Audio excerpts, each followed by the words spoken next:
जय श्री राम, जय गौ माता। नमस्कार दोस्तों, स्वागत है आपको अपने YouTube चैनल जय श्री राम वास्तु टिप्स में। दोस्तों, आज हम सुनेंगे भागवत पुराण अध्याय 3। श्रीमद् भागवत पुराण का अध्याय 3।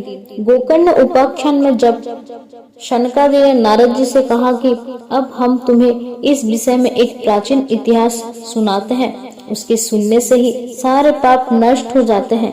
पूर्व काल में तुंगभद्र नदी के तट पर एक अनुपम नगर बसा हुआ था।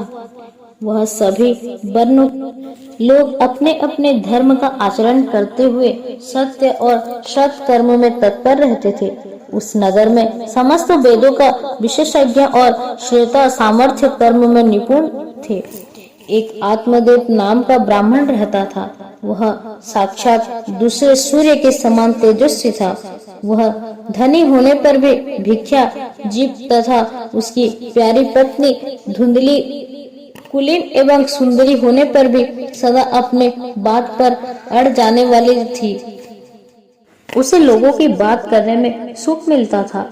गृह कार्य में निपुण थी, कृपण और झगड़ालू भी थी। इस प्रकार ब्राह्मण दंपति प्रेम से अपने घर में रहते और विवाह करते रहते थे। उसके पास अर्थ और भोग विलास की सामग्री बहुत थी। घर और द्वार भी सुंदर थे, परंतु उससे उन्हें सुख नहीं था। जब अवस्था बहुत ढल गई, तब उन्होंने संतान के लिए तरह तरह के पुण्य कर्म आरंभ किए और वह दीन दुखियों को गो, पृथ्वी, सुवर्ण और वस्त्र आदि दान करने लगे। इस प्रकार धर्म मार्ग में उन्होंने अपना आधा धन समाप्त कर दिया, तो भी उन्हें पुत्र या पुत्री किसी का भी सुख देखने को नहीं मिला। इसलिए अब वह ब्राह्मण बहुत ही चिंता तोड़ रहने लगा। एक दिन वह ब्राह्मण देवता बहुत दुखी होकर घर से निकलकर वन को चल दिया। दोपहर के समय उसे प्यास लगी, इसलिए वह एक तालाब पर आया। संतान के अभाव के दुख ने उसके शरीर को बहुत सुखा दिया था, इसलिए थक जाने के कारण जल पीकर वो वहीं बैठ गया। 2 घड़ी बीतने पर वहाँ एक सन्यासी महात्मा आए। जब ब्राह्मण देवता ने देखा कि वह जल पी चुके हैं, तब वह उसके पास गया और चरणों में नमस्कार करने के बाद सामने खड़ा होकर लंबी लंबी सांस लेने लगा। सन्यासी ने पूछा, कहो ब्राह्मण देवता, रोते क्यों हो? ऐसी तुमने क्या भारी चिंता है? तुम जल्दी ही मुझे अपना दुख का कारण बताओ। ब्राह्मण ने कहा, महाराज, मैं अपने पूर्व जन्म के पाप से चिंतित दुख का क्या वर्णन करूं? अब मेरे पितर मेरे द्वारा दी हुई जलांश का जल को अपने चिंता जनित सांस से कुछ गर्म करके पीते हैं। देवता और ब्राह्मण मेरा दिया हुआ प्रसन्न मन से स्वीकार नहीं करते। संतान के लिए मैं इतना दुखी हो गया हूँ कि मुझे सब सुना ही सुना दिखाई देता है। मैं प्राण त्यागने के लिए यहाँ आया हूँ। संतानहीन जीवन को धिक्कार है, संतानहीन ग्रहों को धिक्कार है, संतानहीन धन को धिक्कार है और संतानहीन कुल को धिक्कार है। मैं जिस गाय को पालता हूँ वह भी सर्वदा बांझ हो जाती है। जो पेड़ लगाता हूँ उस पर भी फूल फल नहीं लगते। मेरे घर में जो फल आता है वह भी बहुत जल्दी सड़ जाता है। जब मैं ऐसा अभागा और पुत्रहीन हूँ, तब फिर इस जीवन को ही रखकर मुझे क्या करना है? यह कहकर वह ब्राह्मण दुख से व्याकुल होकर उन सन्यासी महात्मा के पास फूट फूट कर रोने लगा। तब उन यतावीर के हृदय में बड़ी करुणा उत्पन्न हुई। वह योग निष्ठ थे। उन्होंने उसके ललाट की रेखाएं देखा, सारा वृतांत जान लिया और फिर उसे विस्तार पूर्वक कहने लगे। सन्यासी ने कहा, ब्राह्मण देवता, इस प्रजापत प्राप्ति का मोह त्याग दो। कर्म की गति प्रबल है, वह की विवेक का आश्रय लेकर संसार की वासना छोड़ दो। विप्र सुनो, मैं इस समय तुम्हारा प्रारब्ध देखकर निश्चय किया है कि 7 जन्म तक तुम्हारी कोई संतान किसी प्रकार नहीं हो सकती। पूर्व काल में राजा सागर एवं अंग को संतान के दुख भोगना पड़ा था। ब्राह्मण, अब तुम कुटुंब की आशा छोड़ दो। संन्यास में ही सब प्रकार का सुख है। ब्राह्मण ने कहा, आत्मजीवी विवेक से मेरा क्या होगा? मुझे तो बल पूर्वक पुत्र दीजिए, नहीं तो मैं आपके सामने ही शोक मूर्छा होकर अपने प्राण त्याग दूं। जिससे पुत्र स्त्री आदि का सुख नहीं है, ऐसा संन्यास से सर्वथा निरस ही है। लोक में सरस तो पुत्र पौत्र आदि से भरा गृहस्थ आश्रम ही है। ब्राह्मण का ऐसा आग्रह देखकर उन तपोधन ने कहा, विधाता के लेखा को मिटाने का हट करने से राजा चित्रकेतु को बड़ा कष्ट उठाना पड़ा था। इसलिए देव जिसके उद्योग को कुचल दिया है, उस पुरुष के समान तुम भी पुत्र के सुख नहीं मिल सकेगा। तुमने तो बड़ा हट पकड़ रखा है और अर्थी के रूप में तुम मेरे सामने उपस्थित हो। ऐसी दशा में मैं तुमसे क्या कहूँ। जब महात्मा जी ने देखा कि यह किसी प्रकार अपना आग्रह नहीं छोड़ता, तब उन्होंने उसे एक फल देकर कहा, इसे तुम अपनी पत्नी को खिला देना, इससे उसके पुत्र होगा। तुम्हारी स्त्री को 1 साल तक सत्य, शौच, दया, दान और एक समय एक ही अन्न खाने का नियम रखना चाहिए। यदि वह ऐसा करेगी तो बालक बहुत शुद्ध स्वभाव वाला होता है। ऐसा कहकर वह योगीराज चले गए और ब्राह्मण अपने घर लौट आया। वहां आकर उसने वह फल अपनी स्त्री के हाथ में दिया और स्वयं कहीं चला गया। उसकी स्त्री तो कुटिल स्वभाव की थी ही। वह रो रो कर अपनी एक सखी से कहने लगी, सखी मुझे तो बड़ी चिंता हो गई है, मैं तो यह फल नहीं खाऊंगी। फल खाने से गर्भ रहेगा या गर्भ से पेट बढ़ जाएगा, फिर कुछ खाया पिया जाएगा नहीं, इससे मेरी शक्ति क्षीण हो जाएगी। तब बता घर का धंधा कैसा होगा। 10 वर्ष यदि कहीं गांव में डाकुओं का आक्रमण हो गया तो गर्भिणी स्त्री कैसे भोगेगी। यदि सुखदेव जी की तरह यह गर्भ भी पेट में ही रह गया तो इसे बाहर कैसे निकाला जाएगा। और कहीं प्रसव काल के समय वह टेढ़ा हो गया तो फिर प्राण से ही हाथ धोना पड़ेगा, या यह भी प्रसव के समय बड़ी भयंकर पीड़ा होती है। मैं सुकुमारी भला यह सब कैसे सह सकूंगी। मैं जब दुर्बल पड़ जाऊंगी तब नणंद रानी आकर घर का सब माल मता समेट ले जाएगी और मुझसे तो सत्य, शौच आदि नियमों का पालन होना भी कठिन है जान पड़ता है। जो स्त्री बच्चा जनती है उसे उस बच्चे के लालन पालन में भी बड़ा कष्ट होता है। मेरे विचार से तो वंधा या विधवा स्त्री ही सुखी है। मन में ऐसा ही तरह तरह के कुतर्क उठाने से उसने वह फल नहीं खाया, और जब उसके पति ने पूछा फल खा लिया, तब उसने कह दिया हाँ खा लिया। एक दिन उसकी बहन अपने आप ही उसके घर आई।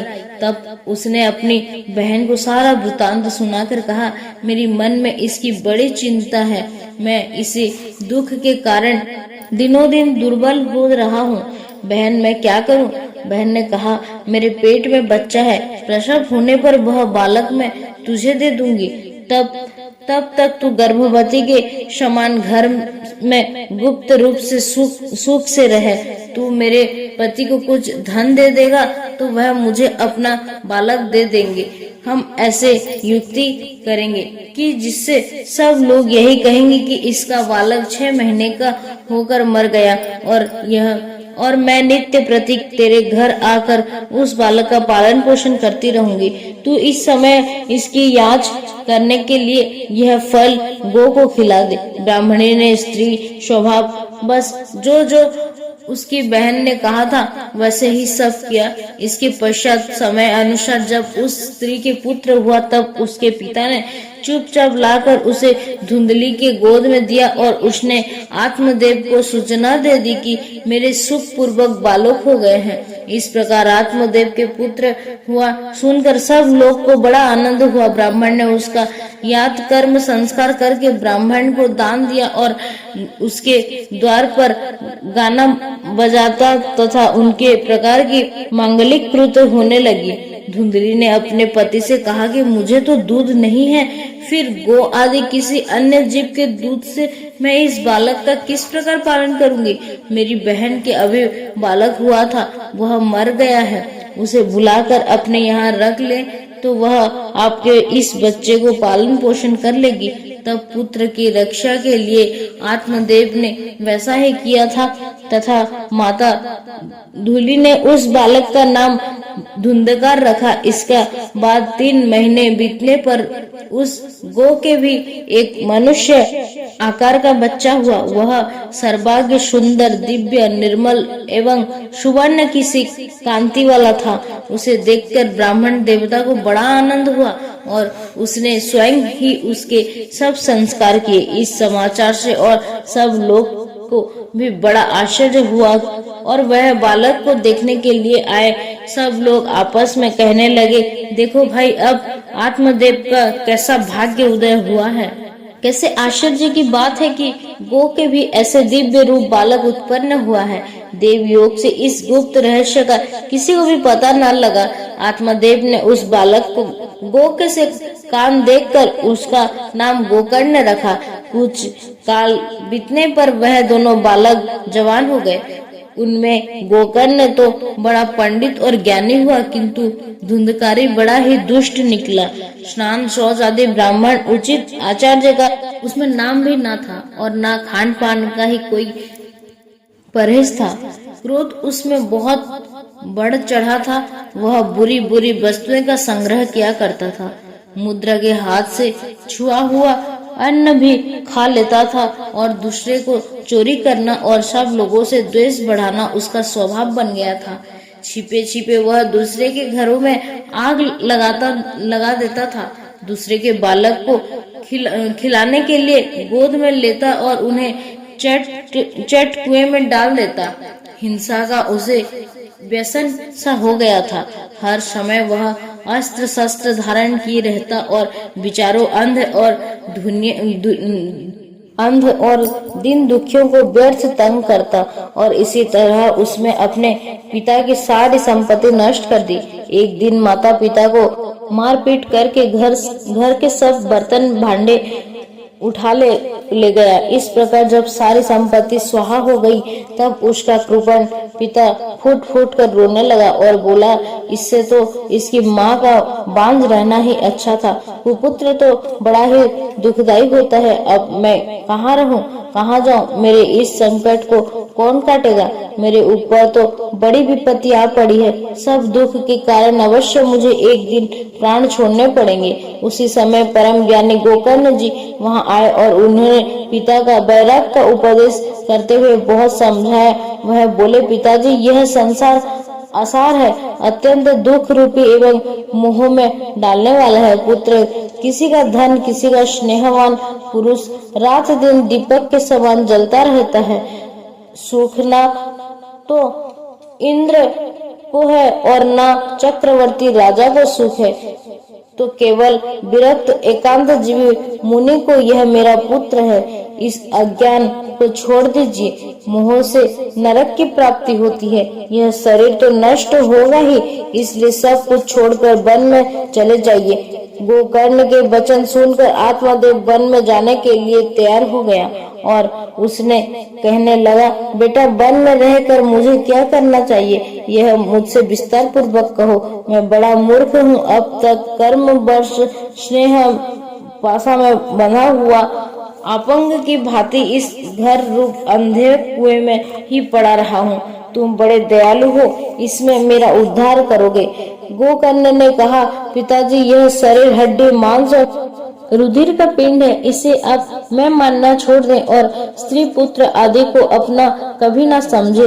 इस संसार को रात दिन क्षण भंगुर देखते इसकी किसी भी वस्तु को स्थायी समझकर उसमें राग ना करें। बस एकमात्र वैराग रस के रसिक होकर भगवान की भक्ति में लगे रहे।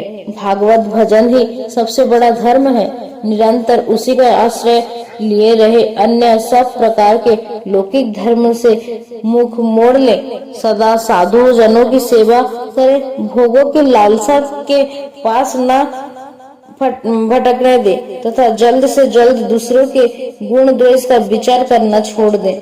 एकमात्र भागवत सेवा और भगवान की कथाओं के रस का ही पान करे। इस प्रकार पुत्र की वाणी से प्रभावित होकर आत्मदेव ने घर छोड़ दिए और वन में यात्रा की। यद्यपि उसकी आयु उस समय 60 वर्ष की हो चुकी थी, फिर भी बुद्धि में पूरी दृढ़ता थी। वहाँ रात दिन भगवान की सेवा पूजा करने से और नियम पूर्वक भागवत के 10वें स्कंद का पाठ करने से उसमें भगवान श्री कृष्ण चंद्र को प्राप्त कर लिया।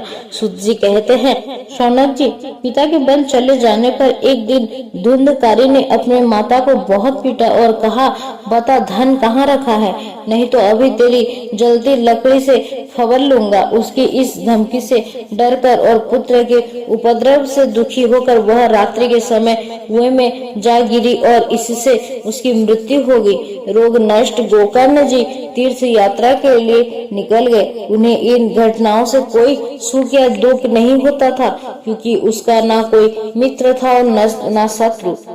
इसके आगे की कथा आप अगले अध्याय में सुनेंगे।